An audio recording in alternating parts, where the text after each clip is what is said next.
मैं आपको एक छोटा सा उदाहरण देना चाहता हूं बस। बात बहुत छोटी है लेकिन संकेत बहुत बड़ा है।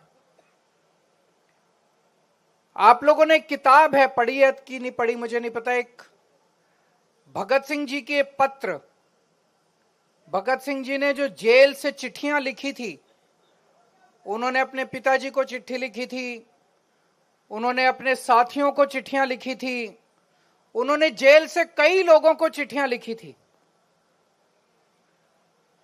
और वो चिट्ठियां जेल से जब बाहर जाती थी तो बकायदा अंग्रेज अधिकारी उसको सेंसर करके पढ़ के और फिर बाहर भेजते थे।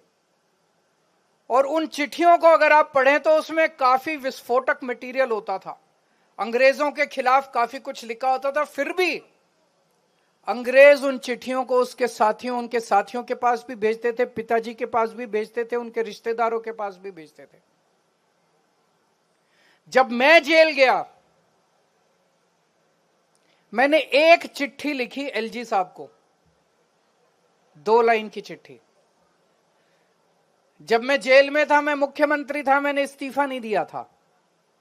तो जब 15 अगस्त का समय आया तो 15 अगस्त के मौके पे मुख्यमंत्री झंडा फहराता है। तो मुझे चिंता हुई कि 15 अगस्त को इस बार कौन झंडा फहराएगा।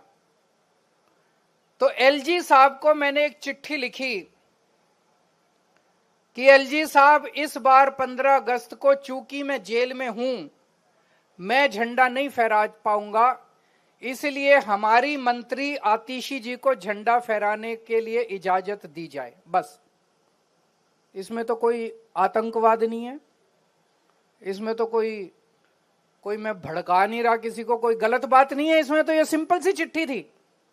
ये चिट्ठी मैंने जेल के सुपरिंटेंडेंट को दे दी। मैंने कहा जी इसको देख लो, चिट्ठी को वेट कर लो, सेंसर कर लो और एलजी साहब तक पहुंचा दो।